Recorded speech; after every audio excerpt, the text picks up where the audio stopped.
Akkineni Nagarjuna, Pawan Kalyan box office clash గురించి ఈ వీడియోలో చూద్దాం. వీరి మధ్య 6 సార్లు పోటీ వచ్చింది. మొదటిసారిగా పోటీ 1996లో వచ్చింది. నాగార్జున నిన్నే పెళ్లాడతా సినిమాతో అక్టోబర్ 4న వస్తే దానికి వారం రోజుల గ్యాప్తో అక్టోబర్ 11న పవన్ కళ్యాణ్ అక్కడమ్మాయి ఇక్కడబ్బాయి వచ్చింది. ఇందులో నాగార్జున నిన్నే పెళ్లాడతా చక్కటి యూత్ఫుల్ అండ్ రొమాంటిక్గా ఆకట్టుకొని బాక్స్ ఆఫీస్ వద్ద మంచి సక్సెస్ అందుకుంది. మరి దీనికి పోటీకి వచ్చిన అక్కడమ్మాయి ఇక్కడబ్బాయి ఆశించిన స్థాయిలో విజయాన్ని అందుకోలేకపోయింది. ఇక రెండోసారి పోటీ 1998లో వచ్చింది. పవన్ కళ్యాణ్ జనవరి 1న సుస్వాగతం సినిమాతో వస్తే దానికి 2 వారాల గ్యాప్తో నాగార్జున ఆవిడ మా ఆవిడ వచ్చింది.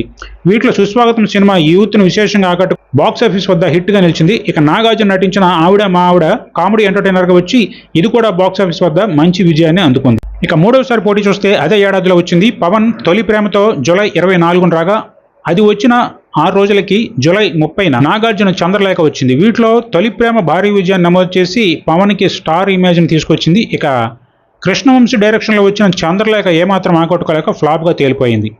ఇక నాలుగోసారి పోటీ 2000లో వచ్చింది. నాగార్జున నువ్వు వస్తావని సినిమాతో ఏప్రిల్ 5న రాగా దానికి 2 వారాల గ్యాప్తో పవన్ బద్రి మూవీ వచ్చింది. ఇందులో నాగార్జున సినిమా బాక్స్ ఆఫీస్ వద్ద బ్లాక్ బస్టర్గా నిలిచింది. ఇందులో పాటలని ఆల్ టైమ్ హిట్. ఇక పవన్ బద్రి సినిమా యూత్ని విపరీతంగా ఆకట్టుకునే కథనంతో విశేషంగా అలరించి బాక్స్ ఆఫీస్ వద్ద సూపర్ హిట్గా నిలిచింది.